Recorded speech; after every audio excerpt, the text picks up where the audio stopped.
Como Mobile Aid Collective. Catherine grew up in Little Rock, Arkansas, but has enjoyed life in various parts of Missouri since 1989. An alumnus of the University of Missouri, she earned her Master's of Fine Arts in Fibers and Sculpture in 2012 and her Bachelor of Arts in Anthropology in 1994. She currently lives in Columbia and works full-time as the director of Como Aid Collective, a nonprofit focused on outreach to those experiencing homelessness in this area.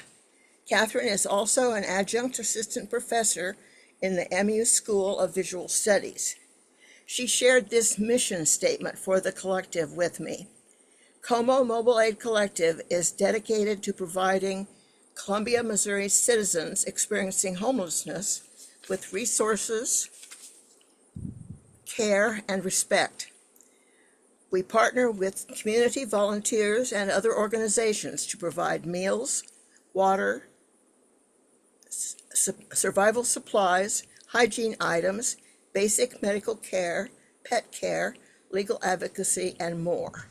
Our work is ever evolving as we attempt to fill the local service gaps and ease the suffering of others through direct and timely aid. Welcome, Catherine. Hi. Hi. Thank you all so much for the invitation. And I see that Mary Scala's here too. Hello. I know we've met before, and the League of Women Voters has had us around and recognized our work. And so we appreciate being invited to the Muleskinners today. I do want to point out that you do have two of our volunteers in the crowd today, Shannon Frey, who's been working with us. Um, Maybe since she came to the League of Women Voters event. Was that when we met, Shannon? Oh, you're on mute. Whoops, I'm eating my lunch. That's why my camera's off. Yeah, I think it was around that time. Yes, when I saw you at the library. At the library, and has been doing a lot for us since then, including some of the things like ID access that I'll mention in my talk too.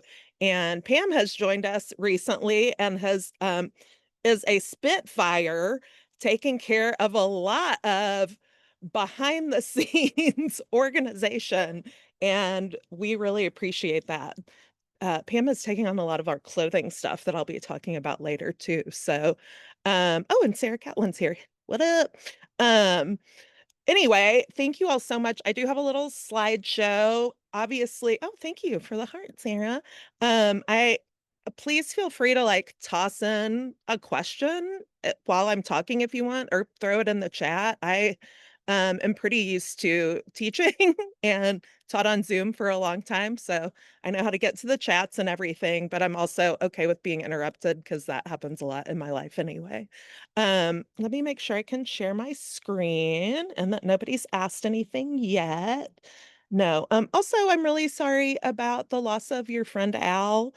And I hope everybody's doing okay. That part of life is really sucky. So, um, let's see. Let me share my desktop and then get into my Canva presentation. And then move some things around. Boop. And here we go.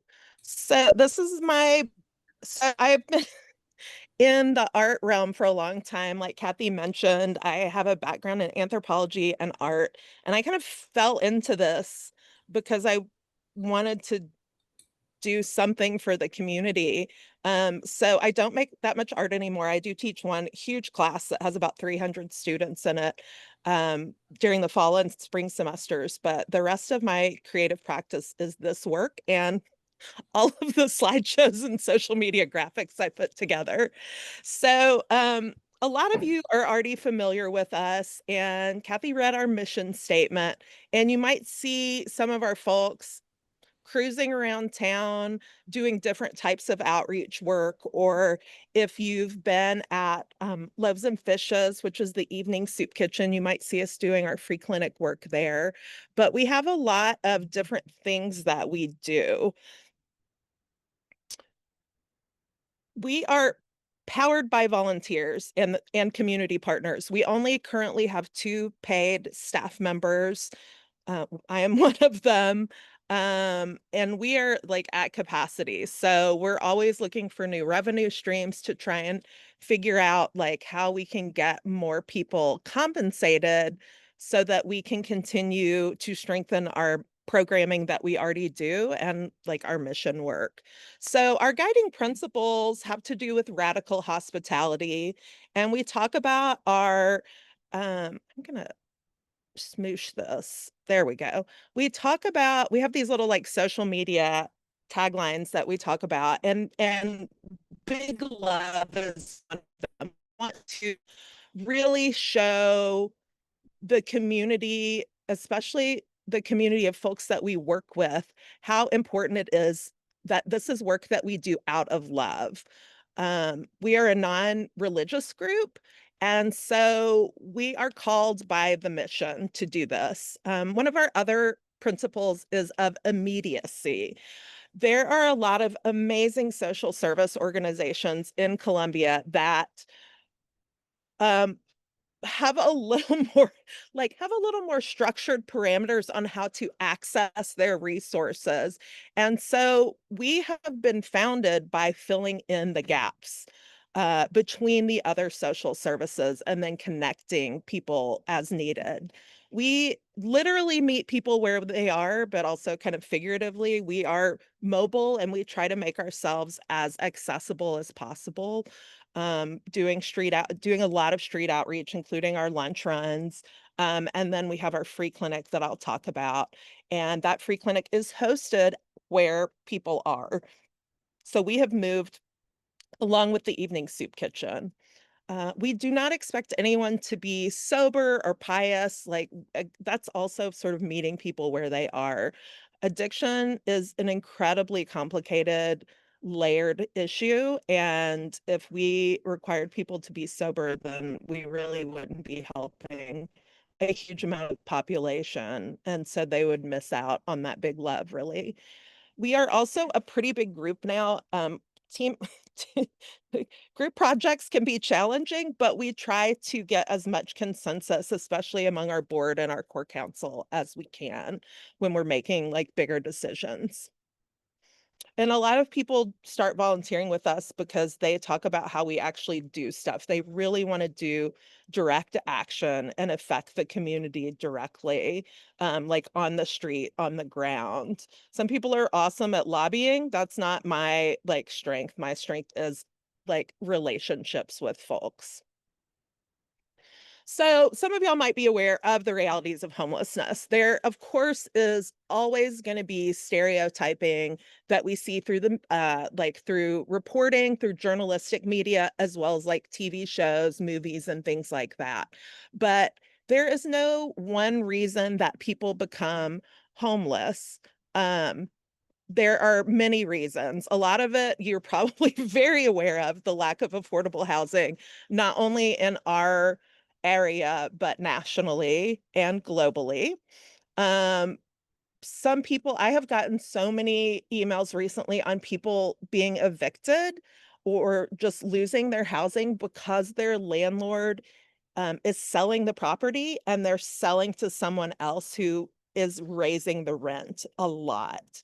And so those are really hard emails to get because like we are not able to help people with housing. We can connect them to other social services who are case managers and can help them with housing vouchers.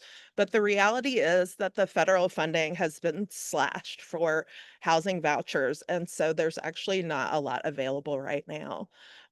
We see it people who have dealt with a lot of trauma in their lives, domestic violence.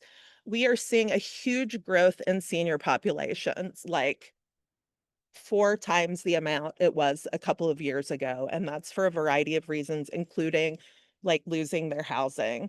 And then we're seeing also an enormous amount of people who are more medically fragile and who need a lot more like mobility support. So this past year, the number of wheelchairs and rollators we've given out has increased quite a lot as well. The other reality of homelessness is that there are a lot of young people who age out of the foster system, and there are a lot of queer youth who are seeking refuge for a variety of reasons, but also often because they are experiencing abuse or discrimination based on their sexual orientation or their gender identity. And so we're definitely seeing a rise in youth population as well too.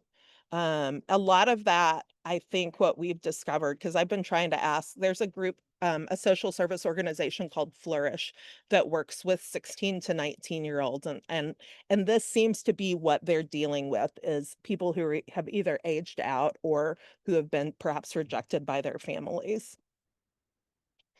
So our origins, we became a nonprofit in September of 2022, but this mission started as a mobile soup kitchen with my friend Dirk Burhans back in 2018. He and a team of volunteers in the winter months were delivering lunch Monday, Wednesday, and Friday to camps, folks on the street, and to Turning Point, the day center. And at that time, they were serving maybe 30 to 40 people. I met Dirk in 2020 doing some social justice work with the People's Defense. And I met my friend Kelsey then too. And we had a really bad cold snap here in February of 2021 that made me feel like we were also dealing with the pandemic, right? And so that made me reach out to Dirk, and because I knew what his mission was. And I said, Dirk, I'm ready to help. What can I do? So Kelsey and I kind of started taking on the days that Dirk wasn't doing. And when he like retired for the winter, we decided that we were going to turn this into a year-round operation. I was teaching full-time or teaching and running the gallery at MU, the art gallery at MU full-time. And so I did this as a volunteer full-time for quite some time because I felt really called to do it. I am a person who likes to nourish people. I've always been the person that's like, do you have enough water? Are you hydrated? So this really like fit into my heart work, like heart. As we have grown, we are now, like I said, year-round, Monday and Wednesdays. And then on Fridays, we just serve at the day center and have very limited delivery because it's actually kind of challenging to find people who have a lot of time to deliver. But we rely on a lot of home cooks and community partners. And then, of course, I do a lot of the cooking too. We started out as one team, but the number of people we were serving has grown so much that we now have two teams to cover camps downtown area, and then we check on folks who are out like flying their signs or panhandling around town. And Shannon, who's here today, she rides along with me quite a lot. And she's decided, because we also serve the library, Shannon is gonna try just being our like library queen and going to the library and connecting with folks there so that our other drivers can focus more on like the street outreach stuff. So you can see our numbers and how much they've grown. Again, when I first started doing this work, we were serving 30 to 40 to 50 people, and now we're serving about 120 per meal. And so last year we served over 13,000 meals. We do in weather appropriate, we like a hot entree, such as soup, pasta, something like that. In the summer, we do wraps or sandwiches. We do some sort of fruit, we do some sort of crunchy and some sort of sweets. These are, you can see the dogs, they're in the back of my van, which is named Barry Vanilow, and the dogs know where the dog treats are. So when they see my van drive up, they love getting in the van and they love kind of searching and waiting for treats. So we do have some community food partners that are, some of them are consistent and some of them are like inconsistent. A lot of folks who do catering will get a hold of us with leftover stuff that then I freeze and kind of utilize for other dishes. So I do enjoy sort of the gleaning process, but we're always looking for more partners. The other main branch that has grown immensely, and I'm going to tell you a little bit about its origin story, is our medical team. So we have a free clinic that pops up at Loaves and Fishes, which is the Ashley Street Center where Room at the Inn and Loaves and Fishes is housed. We pop up in the parking lot right by that building. And we do that on Mondays and Thursdays during dinner time so that we can be where the folks are. And we usually serve about 40 to 90 per clinic. And I just looked at the numbers for this week. Monday night, they served 60 people. So like 60 guests came to clinic. And then last night, 89 guests came to clinic. So we offer clean underwear. We have a thrift store, which used to be just on Thursdays, but now it's all the days. And I'll talk a little bit about that. We help folks get their prescriptions and medical appointments. We have a contract with the MU Nursing School. And so we have an official intern each semester that comes and shadows our other nurses and completes, like, that's part of her class for the semester.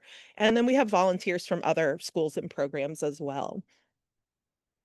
We did not start big. We are big now. I get very teary-eyed when I think about our origin story, because basically we started by Stephanie and myself and a couple of other people were doing outreach in the evenings when people would sleep overnight at the Wabash bus station when that was like the warming center.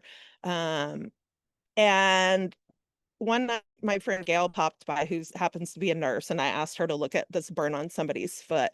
And I posted about it on social media, and we started having all of these people reach out to us. So we basically went from this kind of little red backpack you see for February 2022 to having like a little table set up and a med team coming every time we did outreach there. And when that winter was over, the med team wanted to keep going. So we asked Loaves and Fishes if we could start come doing a pop-up there. And we went from like a wagon to a table to a closet to a huge room, and then ended up getting like our own rooms. And by April 2024, you can see my group there. That was the picture on our last night there, right before we moved over to the Ashley Street Center. But it was a pretty amazing growth period in a very short amount of time.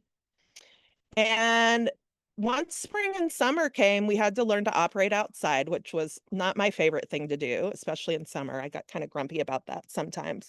But our team was amazing. We had everything in this trailer, which we would pull out, pop up under this pavilion, and then work with folks from there. We were able to get a grant from VU and purchase this trailer, which we named Trailer Swift. It started out being a distribution space, and then it's converted to where our actually like our wound clinic and where our nurses work out of. The city kind of when all this was going on, the city also purchased a shower trailer, which we operate during our spring, summer, and early fall clinics. So Parks and Rec manages that. And if you know anything about like the bathrooms at the parks, they're open from April 15th to October 15th. And that is when our showers are open. But over 560 showers were enjoyed last season. And I think that staff reported last week that we've had over 700 so far this season. So it's been pretty incredible. And we have an amazing team of people that helps like people get showers and clean the space and everything. As we moved into winter, we were trying to decide like what's that going to look like for our volunteers to be outside in the winter. And we ended up getting an amazing grant from VU and one from the Stafford Family Foundation. And we bought our Magic Bus, which was a former MD Anderson Cancer Center shuttle bus that we ripped the seats out of and converted to basically, I call it like our taco truck for first aid and hygiene. So if you look at this large picture below, this is what our clinic looked like last winter. We had the bus set up where people would go and get first aid and hygiene stuff. We had Trailer Swift in the middle for medical care, and then we had also rented a shipping container for our free thrift store. There's our beautiful Magic Bus. It was not fun being outside in the winter, I will tell you that. I'm not an extreme weather gal. Spring is gorgeous. It's actually really nice right there. You get to look at the lake. It has the most beautiful sunsets. Um, and then summer, we moved back up the hill to take use of the pavilion and have the shower trailer there and everything. We also upgraded the bus and Trailer Swift quite a bit. So we're like super fancy now. And we also got a grant from the Hinkle Foundation and purchased Domino, our wardrobe trailer. So we don't have to like haul clothes back and forth. We got rid of Bluey, the shipping container, and we now have this accessible space that has a lot of clothes, especially thanks to the Mid-Missouri Assistance League that runs upscale resale. Um, yes, upscale resale. I always want to call it upscale retail, but they actually give us weekly clothing donations for things that are more casual than they prefer to have there. And so that really helps keep Domino stocked. In the heart of the summer, we did start sweaty Saturdays so that when it was so awfully hot outside, people could come on Saturdays and just get showers and fresh clothes too. As the temperatures have dwindled, we're not doing Saturdays anymore, but we do have the shower trailer. Our last day of operations for that will be October 13th, unfortunately. Every year we try and talk Parks and Rec into like letting us keep it longer, and they have a very strict schedule. The other stuff that we help with, and this is what Shannon's focus, Shannon that's here, has been really focused on for us, thank goodness, is we help our established clients get vital documents like state IDs and birth certificates. We got a wonderful grant this past year, thanks to Shannon, from the Missouri ID Coalition, which gave us money specifically to help with purchases of vital documents. And we've just like been hammering that out, which has been amazing for folks. Depending on what's going on with folks, we also sometimes help with appointment transport and advocacy. We've definitely done hospital and jail visits.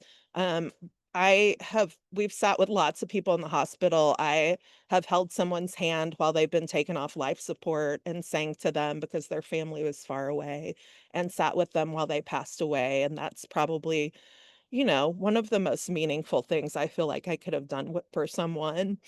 Um, the other thing that we have been working on for the last year, because there's such a gap, and usually if I'm in front of a crowd, I sort of ask, like, what do you do after you've been in the hospital? Where do you go? And most people say, well, we go home. And I'm like, who helps take care of you? And usually they say family, friends, or they're able to set up some sort of home health care. Well, most of the folks that we work with do not have anywhere to go. And so we have seen some pretty severe issues with folks where we have then helped with medical respite funding. And last year, we got a really wonderful grant from the Missouri United Methodist Church to help fund our growing medical respite program. So, for example, I use kind of our last big client as an example. This guy was living in his car, it caught on fire, and he got burned really, really badly. So we used this funding for our known clients to help with emergency lodging and supplies. And this guy needed approximately 110 skilled nursing hours. So we had our volunteers go every day to help him clean his wounds and change his bandages. They would transport him to his wound care clinic, and he had to go for like 3 skin graft surgeries. And we ended up spending about $3,500 in lodging and food supplies. I feel like the chat popped up, but now I'm like not able to see what's going on with it. So if somebody has a question, just yell it out, I guess. Um, and so we we ended up spending this money. Like our budget for this is done, but we are applying to for other grants to have earmarked money. So that's sort of what we've been doing this year is trying to establish really specific earmarked funds so that we know what we can do and like have our um limits, and then if we run out we just are trying to raise more money. Luckily this has been the like last really big health emergency. The other stuff we do is we have a twice yearly foot clinic in the spring and in the like early December, which we still call fall, because we really like alliteration. And we help folks get in the spring, we get fresh sneakers, and in the fall slash winter, we help folks get fresh boots on their feet. And then our nurses also have a foot clinic, a medical foot clinic where they check people's feet. They can give them medical pedicures, check to see if there's any wounds. There's the chat popped back up.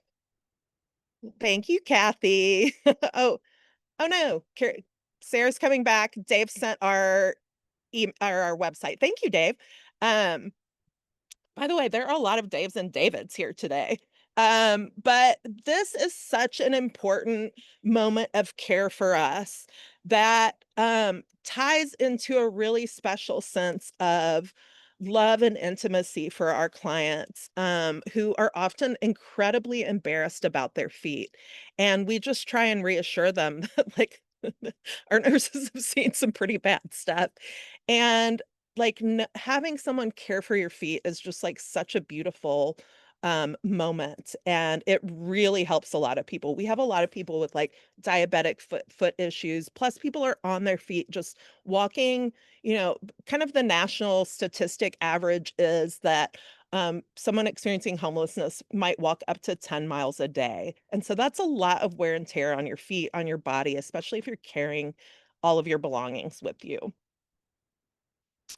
So, the mobile soup kitchen, our free clinic is a huge, those are like our main branches. And then our other branch that is incredibly important to us is the seasonal street outreach that we do. So we just kind of wrapped up our Aqua Squad season, and we like everything to have hilarious names. And our Aqua Squad goes out in the heat of summer, especially when it's extreme heat and high humidity. We do a lot of supplemental hydration, electrolytes, snacks, and more. If you're Bill Dijak, he makes all the rest of us look like total chumps because he comes out with like, I made homemade chicken salad for everybody, and I have 3 beverages for them to choose from. He goes above and beyond, and we adore him. And then we have kind of a similar team that works in the winter. Winter is more of a battle of who has like the best hot chocolate, and then somebody started bringing spray whipped cream, and then everybody started bringing spray whipped cream, and that was, I think, a couple of winters ago when the great whipped cream battle of like 2023 or something. But they go out in the extreme cold, especially if it's wet, because that is really, really scary times for folks. Lots of health risks. And so the team looks for people who need warm layers, blankets, hot hands, snacks. People are moving around still a lot in the winter, and that burns a lot of calories. So we really try and just like fill people up as much as possible so that they have the sort of excess of calories that they'll then burn off the next day. The other thing that we have established a few years ago, Nurse Gail and Nurse Lynn have been volunteers for Unchained Melodies Dog Rescue for a real long time. And as they started volunteering for us, they connected us with Melody, who runs Unchained Melodies. And we now have this amazing partnership with them. Melody provides dog food to us, flea and tick medicine. She helps fund spaying and neutering for dogs. One of the things we're struggling with is we really need a vet to help with vaccines. The Central Missouri Humane Society also helps us with food sometimes, and they've actually just reestablished a monthly vaccine clinic. So that is a great problem to be solved, but we would love to find like a mobile vet that could come out and help with stuff too. These are just some of our babies that we've worked with over the years. Sweet Pea just passed away. She was like our OG dog that we loved. Radio, I still work with. Cash, I still work with. Lucky. Um, Somebody kidnapped Peanut because they thought Peanut would have a better life with outside of her dad's care, which was incredibly heartbreaking and cruel. And I miss her a lot. And that's the way that the community acts sometimes, like they know what's better for people.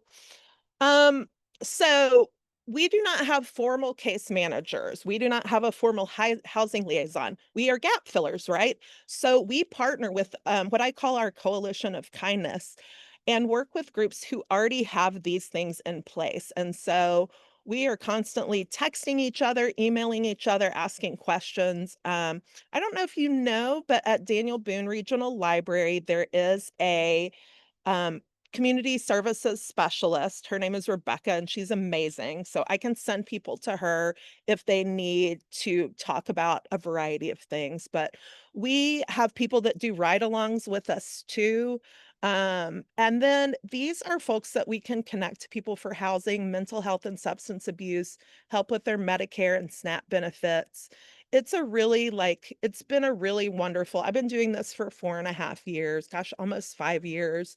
And the amount of people that we have brought into our family from other social services is really beautiful to me. And I feel so good about what we're doing in that sense. So, the other thing I like to talk about is ways to get involved with us. There are a lot of big issues I can talk about in terms of community lobbying. I'm happy to answer questions about that. But some of the biggest questions we have are from people about how to get involved.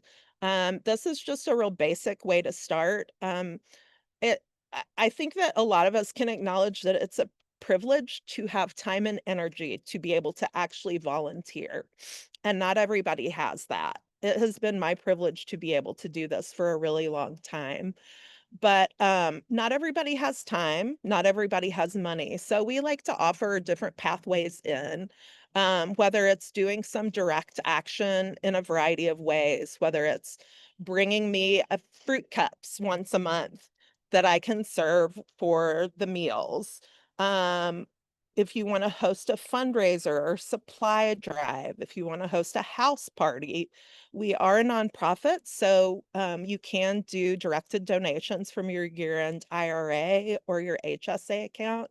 I have kind of an old Amazon wish list that is all HSA approved stuff. We always need people to help deliver or help do seasonal outreach. Pam is rocking out our organization of supplies, but we always need help with that kind of stuff too. We're running errands.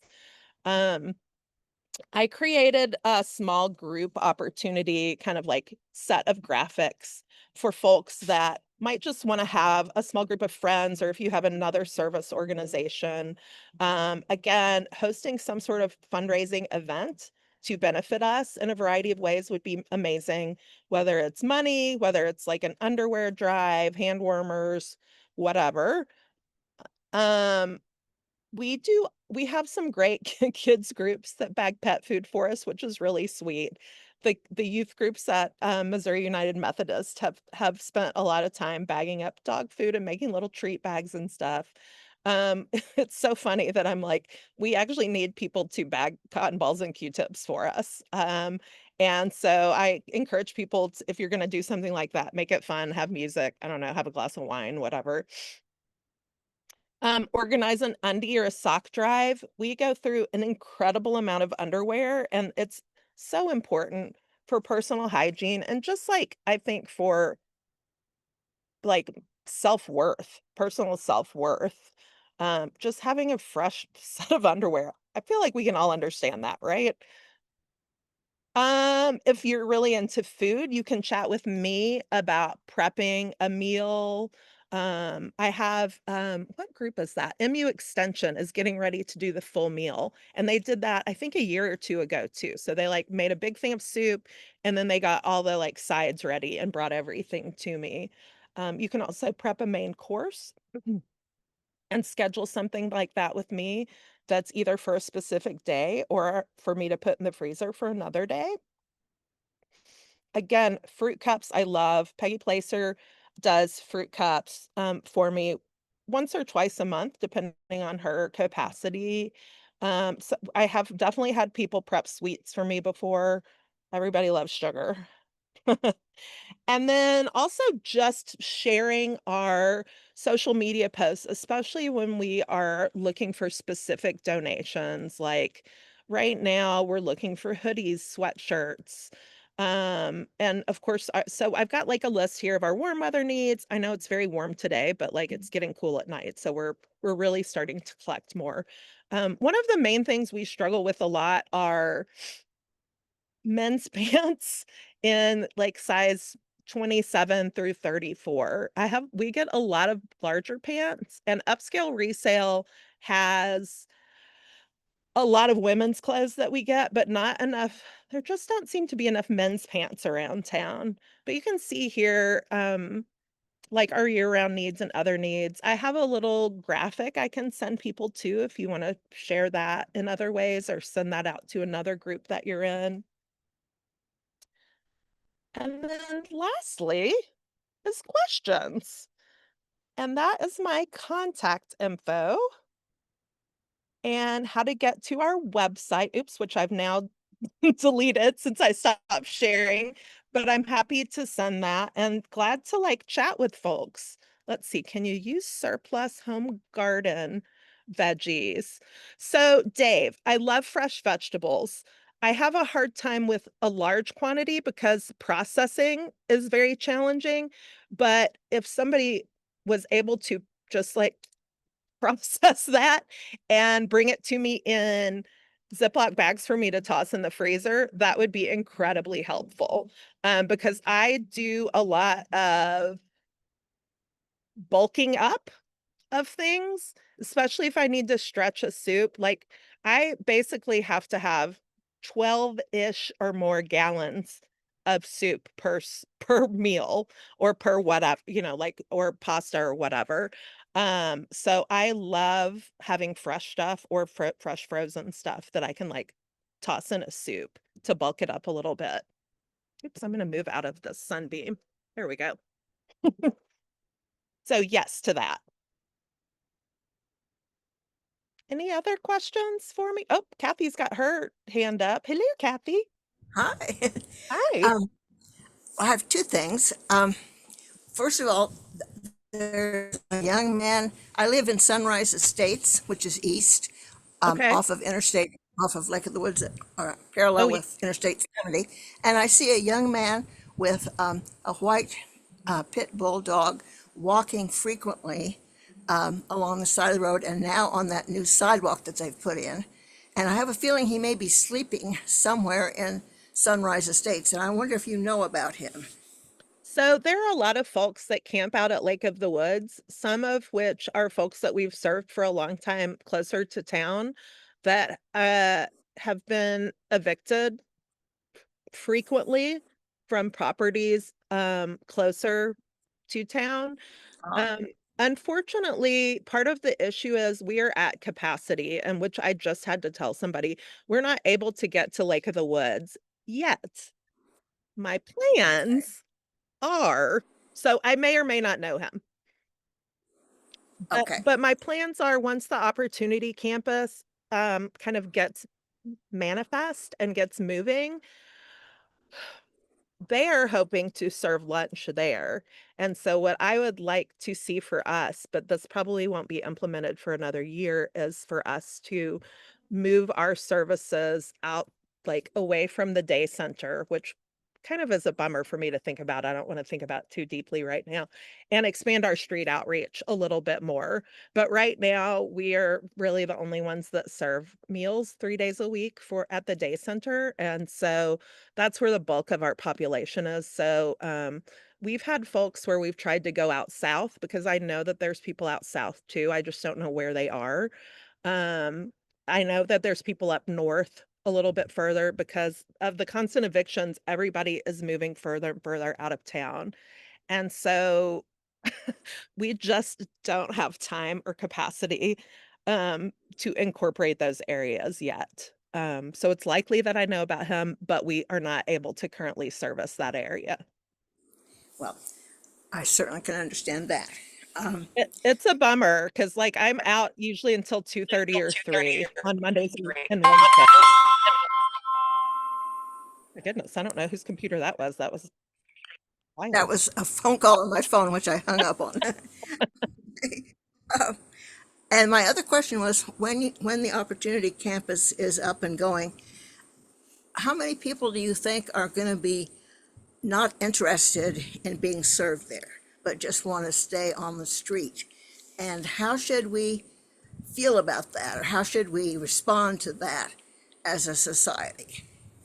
So I would like to restate that because I think not being interested in being in a shelter is a much bigger topic that has a lot to do with mental health, and actually, if I was giving my 45-minute to an hour presentation, I have a lot of slides about that topic in general. So currently, there are no shelters that you can bring pets to. The Opportunity Campus is having a kennel, so that will help with a lot of people. Now, there are other people that struggle in group settings, and sleeping in a giant room full of people that are making noises, like if you have sensory issues, that can be a huge problem. So I don't think that I think that there's a stereotype of like, well, they're choosing not to go to a shelter. But that's a really simplified way to say something that is a lot more complicated. And I believe that I would really struggle being in a shelter space. I have not had to make that choice for myself, but in a large group setting like that, I would myself would have probably a really, really hard time. Um, some of the group settings are also incredibly rigid, and so if you have, like, an overnight work schedule, staying at a shelter is not gonna work for you because there are people who work and stay in the shelters. So, the Opportunity Campus should be able to have beds, I think, for 120 people. I'm actually meeting with the new director that they just hired next week. And so I'm really interested to hear from her personally because all I've heard is like from Ed Stansberry, who's the head of VAC, and Jessica McNear just got hired. And she was, I think, the director at RACS down in Jeff City, which was a domestic violence shelter there. And I was facilities coordinator and kitchen coordinator for a domestic violence shelter in Kansas City in another phase of my life. And shelter settings are really, really hard. And those spaces, like those people just had smaller rooms that they shared. So being in like a giant kind of gymnasium style space is just a really huge challenge. There are also um, women and men and non-binary folks who don't feel welcome in those spaces, especially queer folks often don't feel welcome in those spaces. And women are often have no choice but to go stay in a shelter where their abuser is also existing.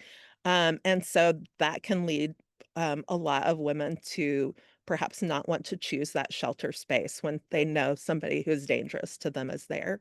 So, Sarah's asking, I will be right to you, Sarah. Kathy, did that answer your question? That was very, very helpful. So many things I hadn't thought about, and Um, I just appreciate your compassion so much. yeah, so I think that a lot of people think what I have been saying for the last 4 years is the Opportunity Campus is going to be amazing, and I'm super excited about it. But shelters are not a one size fits all situation. I don't know if anyone, as perhaps a plusher sized person, has tried on a one size fits all object of clothing and realize this one size does not fit all. That's sort of how I feel about the shelter. That works for a lot of people, and it's not going to work for some people, and that is okay. And that's why I think lobbying for different types of solutions is incredibly important, like a safe camp, like a car camp, like a lot of other like small micro housing, different types of transitional housing. There's a lot of different needs that need to be filled. Yes, and Pam just pointed out families. Harbor House is incredibly limited in their bed space. And the last time I talked to the shelter manager at Harbor House, she was like, we do not have enough room for families. That's a huge need in town. Opportunity Campus is not going to be part of that need. And also, Harbor House can only house families of 4 or 5. And so if people come and are bigger families than that, like there's just really not space for them. Um, I want to answer Sarah's question, who says, I don't have sense of the numbers. Making your best guess, how much will 120 beds help our population here in Columbia? Is it a drop in the bucket? Is it significant?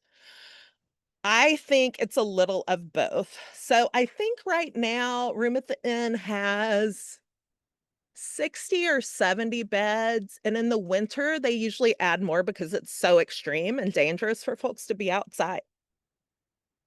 So the 120 beds is going to be massive, especially for folks who have pets. There are a lot of people who have pets and live in their vehicles that we are contacted by. And I think that something like that is going to be really helpful. Oh, I do want to point out that the other reason some people don't stay is because currently the shelter is separated by gender, and a lot of people who are coupled don't want to be separated from the person that they're with because you're incredibly vulnerable, especially as a woman alone on the street.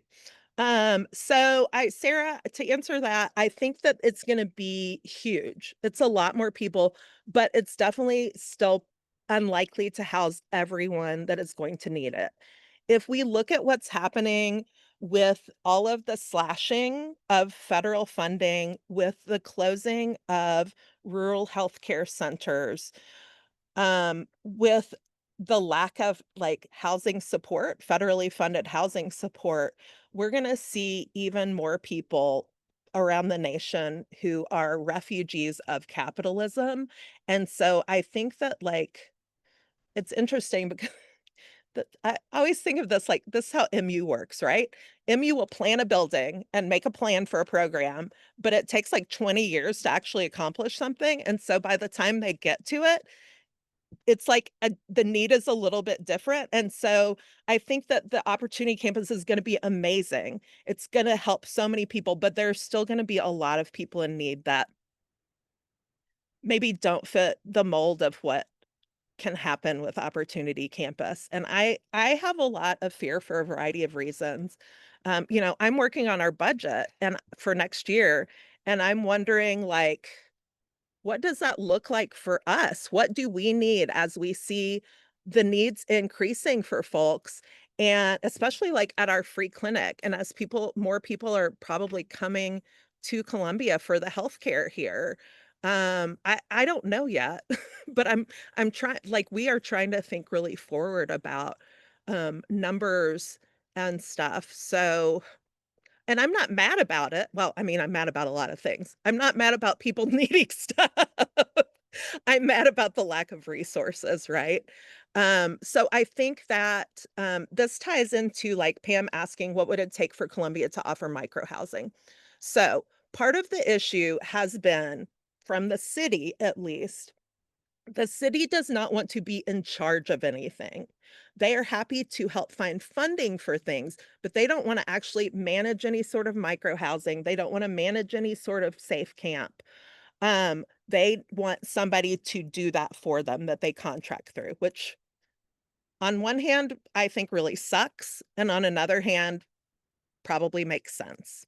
Gray areas, always gray areas. So the city is open to micro housing. The city owns an enormous amount of land that they've actually done I think 2 years ago, they did like these kind of surveys to see the land that they own and what might work for a safe camp. There is no one that can has the ability or capacity to take on the management of that kind of space right now. We actually applied what feels like forever ago to the Boone County ARPA funding, and we proposed a we proposed a safe camp actually out at the Boone County Fairgrounds because we were just like, no one else is doing it. Let's just throw it out there and see what happens. Boone County was not interested. We've applied for their ARPA funding for a couple of different things that they have not been interested in supporting, which is okay because like we did not have capacity to do that. We would have to bring somebody in to organize, like to manage something like that. So what really needs to happen is somebody needs to be willing to take on that journey, and we just don't have the capacity to do that. I wish we did. I think things would move forward a lot faster if we did. The city also got money to do this like small housing that they were going to do at Ashley Street Center, and that like fell apart. I don't even know exactly what happened to that. So the best laid plans. um, Al, did you have a question? Yeah, yeah. A couple of things. Well, first of all, I was director of Family Counseling Center, and one of our programs was the Cambridge Center for Women, a 16-bed drug and alcohol facility at the corner of Garth and Ash, which is now vacant. And it would seem like a place that could really meet some of the needs for families. And of course, what you need is for Veterans United or somebody like that to buy the building and turn it over. But I think I don't know how you could do that, but it seems like when we drive by there and see that space and really think that would ideally fit families. It does, it would. I agree. I had like major fantasies about Candlelight Lodge, and like, because that has been deteriorating for quite some time. And every time I would drive by, I'd be like, oh my God, that would be an amazing shelter. Yeah. It would just take so much. When the Super 7, which is now the By the Way Motel, went up for sale, somebody approached me about like, why don't you guys do that? And I was like, well, first of all, I don't have like $1 million. But like that would have been kind of an amazing space too. It's actually, they raised the prices a bunch. They are redoing it. That's a whole other story. But like that is one of the kind of accessible spaces for folks who are unhoused to stay, Yeah. especially in like bad weather and stuff. But there's a lot of empty spaces. Y'all, the Tribune, my partner just lost his job from the like printing at the Tribune, and that building is going to be empty. Like, why don't we have that as some sort of like mixed residential space? I don't know. I think Al's idea of the Cambridge Center, though, is really good because it has a commercial kitchen. It has a big family space. It has office spaces. It has the rooms, but it has so much more than any place else I've seen. So I think that would be amazing. And again, I really think, I mean, money might be part of the issue, but I really do think it's capacity is like everyone, especially in social services, is stretched so hard that we just need like more resources really. And money is one of the resources, but it does feel like there needs to be um like just more bodies, more brains and more hearts. Not just bodies, but brains and hearts too. My other question was about you have an awful lot of medical stuff going on. Do you have a medical coordinator, and how do you get your medical volunteers? So a lot of it is by word of mouth. We actually have a pretty big med team. Our operations manager, Steffi Yoakum, is the overseer of that part of our operations. And then Jay Lake, who is one of our like core volunteers, organizes our medical supplies and stuff. But we've had some nurses with us since the very beginning of like offering medical services. And then people will see on social media that we need help. Like we do talks at the med school, at the nursing school, to different classes. We have student volunteers who spread the word. So it's like pretty well like word of mouth that it travels. Or somebody like one of our nurses just messaged me the other day and was like, hey, my friend so and so is gonna fill out the volunteer application. and they're an EMT or, you know, whatever. We've got EMTs, we've got LPNs, we have one retired doctor whose medical license is still current, and I would love to have more doctors, but we've got a lot of mostly nurses right now.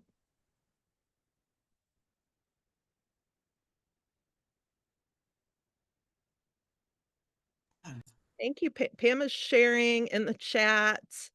How does it work in Lawrence? Dave, I don't know how it works in Lawrence.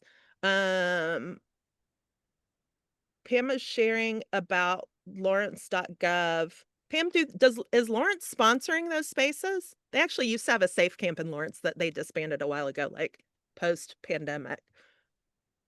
I will check that out. Thank you. Pam, would you send that to me personally later too in a chat? Thank you. Alice is asking, do our clients try to utilize the food bank free food? Yes.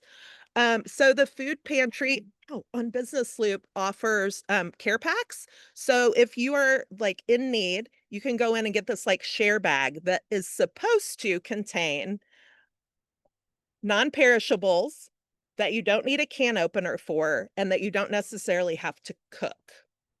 So that's one way. And then the other way is like we have tons of people, especially some of our campers, that go and get food there too.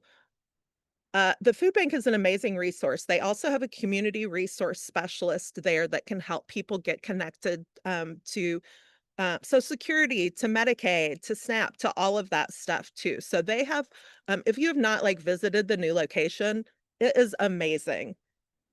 The experience is amazing. The space is amazing. Chelsea, who is like the manager of the space, is really great. She and Jennifer Savage is the community resource specialist. They reach out to us about stuff all the time. We have a really like lovely collaborative relationship. Yeah, it just seems huge. I used to be a manager many decades ago at the food bank, and it's huge what we have now. So I just wondered if the homeless population, it makes sense that campers would go there. And actually, I'm going to be suggesting to Kathy that we have the food bank speak to us about their different programs, because I think most of us don't realize the enormity of what they do, like your program, you know. Yeah, it's pretty amazing. And we actually went, before they moved over to the new space, we went and gave a talk to the staff, including some of the drivers, to talk to them just about the homeless population, because they have people who are housed and food insecure that come there. But then there is a pretty big, like, especially people who are living in hotels and campers and car campers that come and use the resources. And so we talked to them about like what we've heard from our friends about what they need, because what was happening a lot of times is that they would go to get the boxes, the like pre-packed boxes at the old space, and they would come out with so much stuff that the bus drivers wouldn't then let them onto the bus. Okay, right. I saw them in Ashland one time, and people were just coming out with chicken and this and that. And I'm like, and I'm also interested to know how many rural communities they actually do reach. Because like Shelbina and just these different communities. So yeah, we'll get them to follow up on you. Yeah, and don't forget the need for them is rising too, and some of the funding is being lost as well. So I'm sure USDA funding is evaporating in different, yes, as we all know. Okay, thanks, Catherine. You're welcome. Anybody else before I pop out? I know y'all still need to have your regular meeting. We've been yammering on. City Council. Thank you so much for joining us today, and we've all learned a lot about an organization I don't think a lot of us knew a lot about. So thank you. Well, thank you so much. Oh, Sarah just wrote something really nice about me in the chat. Thank you, Sarah. I just really appreciate you all. I personally love going and chitty-chatting with everybody about what we do. And I believe that, and I think probably this group specifically understands that government cannot solve everything. It's really about community. And when we are a strong community, we can take care of each other. And so it's just really important to like build that empathy and build the knowledge for the community too. So thank you, everybody, for having us. Thank you. And thank you for like, especially to my volunteers that were here too. I'll talk to y'all later. Bye-bye. Thank you so much, Catherine. Thank you. Bye-bye. Bye-bye.